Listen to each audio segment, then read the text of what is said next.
देखिए practice set 9 के इस वीडियो में आपका स्वागत है। और अब डेली आपको प्रैक्टिस सेट मिलेगा और काफ़ी इम्पॉर्टेंट क्वेश्चन इस प्रैक्टिस सेट में शामिल किए जाएंगे और बहुत आसानी से आपको समझाया जाएगा। 9 प्रैक्टिस सेट हो चुका है इसको लेकर के, तो बिल्कुल आप तैयार हो जाइए। अब इसकी फ्रीक्वेंसी जो है बढ़ाई जाएगी, ज़्यादा से ज़्यादा आपको प्रैक्टिस कराया जाएगा और साथ ही साथ जो भी मटेरियल है वो कंटिन्यू किया जाएगा। तो चलिए शुरू करते हैं आज की इस वीडियो का। और ईमानदारी से आप देखिए कि आपको कितना आ रहा है और नहीं आ रहा है तो क्यों आ रहा है और क्वेश्चन को कैसे सॉल्व करते हैं। जैसे कि अगर मान लीजिए कि यही क्वेश्चन आपके एग्जाम में आ गया तो आप क्या करेंगे। इसमें फाइंड द एरर का क्वेश्चन है, इस प्रकार से क्वेश्चन आपके एग्जाम में पूछता है। लिखा हुआ है कि please put a note declaring that Monday will be a holiday. अब देखिए ध्यान से अगर समझेंगे इस क्वेश्चन को तो आपको क्वेश्चन देख के डरना नहीं है, एक एक पार्ट बिल्कुल आराम से चेक कर लेना है। तो जब शुरुआत यहाँ से करेंगे तो आपको ये सेंटेंस देखने के बाद अंदाज़ा तो लग ही गया होगा कि कुछ ना कुछ नोट करने की बात कर रहा है, कुछ लिखने की बात कर रहा है। कह रहा है कि Monday will be a holiday, यानी कि जो सोमवार का दिन है वो छुट्टी का दिन होगा।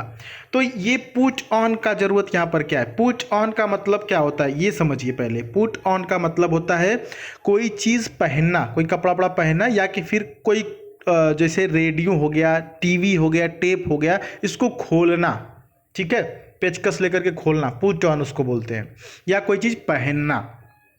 तो यहाँ पर ऑन नहीं होगा, पुट ऑन एक साथ जब आता है तो फ्रेज बन जाता है जिसका मतलब पहनना होता है। तो पुट ऑन नहीं होगा, यहाँ से ऑन हटा देंगे, अब सेंटेंस सही हो जाएगा। प्लीज़ पुट अ नोट, कृपया एक नोट लिखें, ठीक है। पुट मतलब लिखना होता है, लिखना भी होता है। तो कृपया एक नोट लिखें कि सोमवार का जो दिन है वो छुट्टी का दिन होगा। Please put a note declaring that Monday will be a holiday. समझ में आ रहा है ना, ऑप्शन ए सही हो जाएगा। आइए आगे बढ़ते हैं।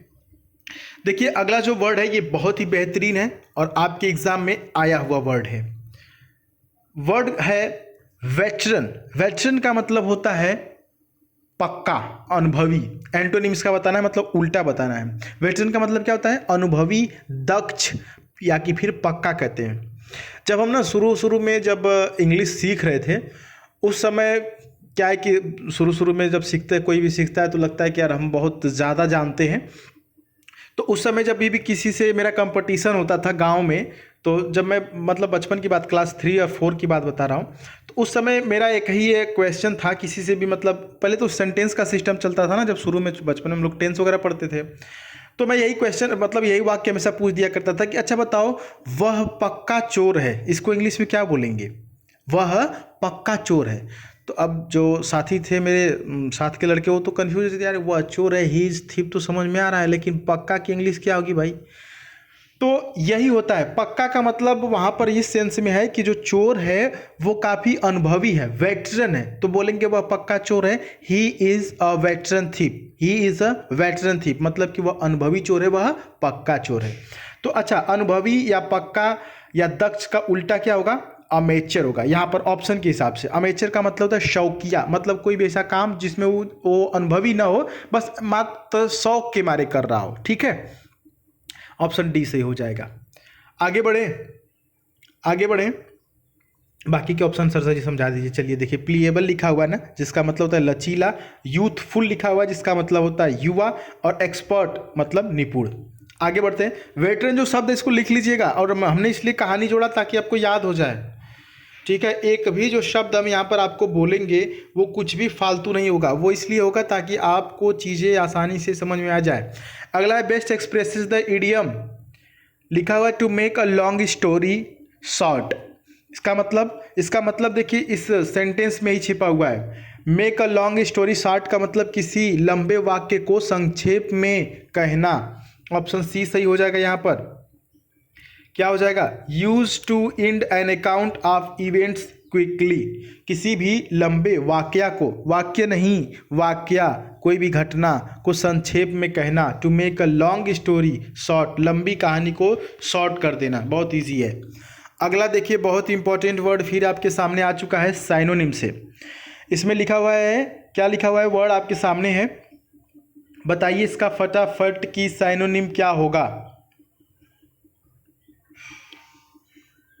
जी हाँ, इनकर्शियन लिखा हुआ है। इनकर्शियन का मतलब होता है अचानक से किया गया हमला, जिसको आक्रमण कहते हैं। जिसको आक्रमण कहते हैं। आक्रमण हमेशा अचानक से होता है, बता करके नहीं होता है। आक्रमण अक्सर अचानक से ही होता है, इसलिए इस वर्ड का एग्जैक्ट मीनिंग है अचानक जो है कि आक्रमण करना।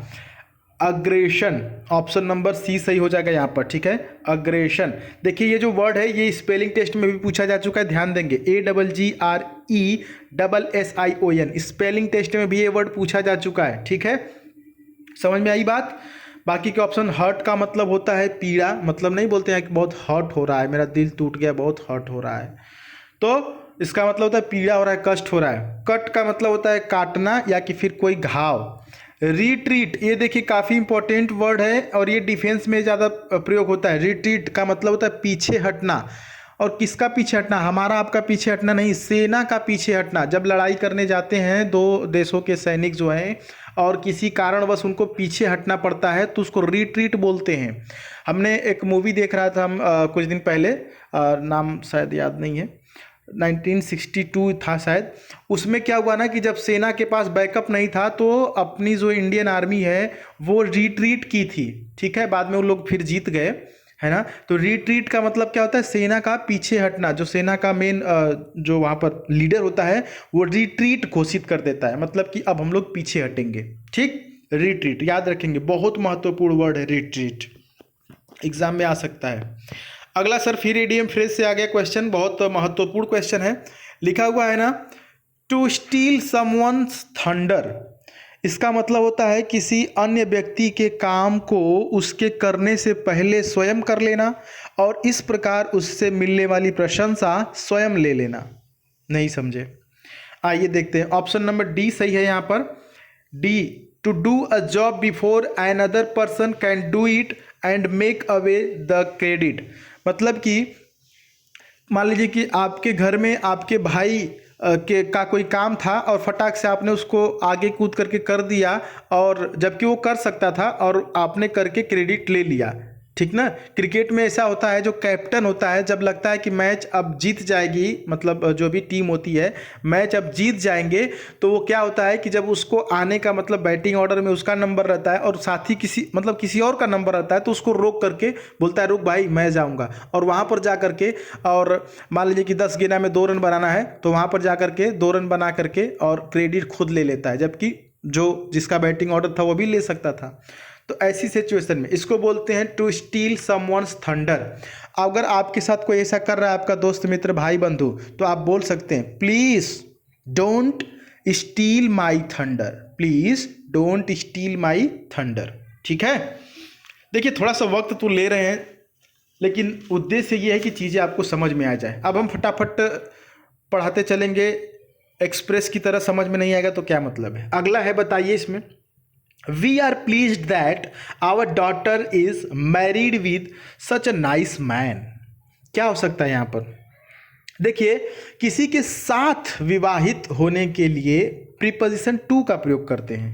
किसी के साथ विवाहित होने के लिए प्रीपोजिशन टू का प्रयोग करते हैं, विद का नहीं। तो यहाँ पर क्या होगा? विद की जगह टू का प्रयोग होगा, ठीक है। Married to such a nice person, ठीक है। आगे बढ़े, अगला क्वेश्चन आपका इंतजार कर रहा है, एक्टिव पैसिव से है। क्वेश्चन आपके सामने बहुत सिंपल है। Where did Rohit return my bike, sorry when did Rohit return my bike. अब देखिए क्या करेंगे, पैसिव वॉइस बनाते समय व्हेन को तो व्हेन ही रखेंगे, ठीक है भाई। और डिड है ना तो इसको वाज में बदलेंगे, डिड वाला वाज में आता है ना। अच्छा, माई बाइक जो है यहाँ पर ऑब्जेक्ट है, तो ऑब्जेक्ट टू सब्जेक्ट बनाते हैं पैसिव वॉइस में, तो माई बाइक को सब्जेक्ट बनाएंगे। और पैसिव वॉइस में एक बात हमेशा ध्यान दीजिएगा कि थर्ड फॉर्म का हमेशा प्रयोग किया जाता है। तो रिटर्न का थर्ड फॉर्म रिटर्न, और सब्जेक्ट के पहले बाई, तो बाई यहाँ पर रोहित सब्जेक्ट है तो बाई रोहित, ऑप्शन ए। तो इसमें तो सारी चीज़ें क्लियर है, तो यही सही होगा, आगे चेक करने की कोई ज़रूरत नहीं है जब पूरा सारी चीज़ें सही बैठ रही है ना। Option A is right here. उम्मीद है कि समझ में आया होगा, बहुत ही सिंपल है। अब देखिए अगला है आपके सामने जो क्वेश्चन, उसमें आपको बताना है करेक्ट स्पेलिंग। करेक्ट स्पेलिंग बताना है इन चारों में से किसका सही है। तो ऑप्शन नंबर बी का जो है वो सही स्पेलिंग है। लिखा हुआ है सर्जन्स। सर्जन्स वही जो हॉस्पिटल में होते हैं, नाम सुना होगा आपने, सर्जन है। तो सर्जन्स का मतलब था शल्य चिकित्सक, SURGEONS। ठीक है, आइए आगे बढ़ते हैं। फिल इन द ब्लैंक्स एक क्वेश्चन आपके लिए। ये प्यारा सा क्वेश्चन, मीठा सा क्वेश्चन है। In India Hindi is the most dash spoken language. Language की स्पेलिंग भाई साहब एग्जाम में आ चुकी है, तो ध्यान देंगे। LANGUAGE, याद रख लेंगे इसको, आ चुकी है एग्जाम में। हाँ, तो आइए क्वेश्चन पर। क्वेश्चन में ऑप्शन नंबर डी से होगा वाइडली। सर क्यों वाइडली? का मतलब होता है दूर दूर तक या बहुत अधिक, दूर दूर तक या कि फिर बहुत अधिक। क्वेश्चन का मतलब है कि भारत में हिंदी सबसे अधिक बोली जाती है या दूर दूर तक बोली जाने वाली भाषा है। In India Hindi is the most widely spoken language. ठीक है, आइए लास्ट क्वेश्चन की तरफ बढ़ते हैं। यह है बेस्ट सब्स्टिट्यूट बताना है वन वर्ड से। Unable to be destroyed or removed, मतलब कोई भी ऐसी चीज़ जो कि डिस्ट्रॉय करने में अनेबल हो, जिसको समाप्त नहीं किया जा सकता या कि फिर रिमूव नहीं किया जा सकता। तो ऑप्शन नंबर ए सही हो जाएगा, ineradicable. Ineradicable, option number A is right here, जिसे समाप्त नहीं किया जा सकता है। तो डी स्टूडेंट, ये 10 क्वेश्चन, और ये 10 क्वेश्चन समझिए कि इतना महत्वपूर्ण था। इसमें से एक भी ऐसा क्वेश्चन नहीं है जिसको आप कह सकते हैं कि सर ये बहुत हल्का है या ये एग्ज़ाम में नहीं आएगा, ऐसा कुछ नहीं है। जितने वर्ड मैंने बताया सभी एग्ज़ाम ओरिएंटेड और एग्ज़ाम में आए हुए हैं एग्जैक्टली। अगर आपको मेरी बातों पे विश्वास नहीं तो कोई बात नहीं, लेकिन एग्ज़ाम, अगर जो भी बच्चा पिछली बार एग्ज़ाम दिया होगा या 1-2 बार कहीं भी एग्ज़ाम दिया होगा तो उसको पता होगा कि ये वर्ड एकदम चुनिंदा वर्ड है और बिल्कुल एग्ज़ाम ओरिएंटेड है। तो ऐसे ही हम आपकी हेल्प करते रहेंगे। अपनी राय कमेंट बॉक्स में लिख दीजिएगा। मिलेंगे अगली वीडियो में, तब तक आप टेलीग्राम से जुड़ के, लिंक डिस्क्रिप्शन में है, जुड़ के क्विज सॉल्व कर सकते हैं। वहाँ पर फ्री में क्विज भेजा जाता है। चलिए फिर, बाय बाय, टेक केयर, जय हिंद, वंदे मातरम।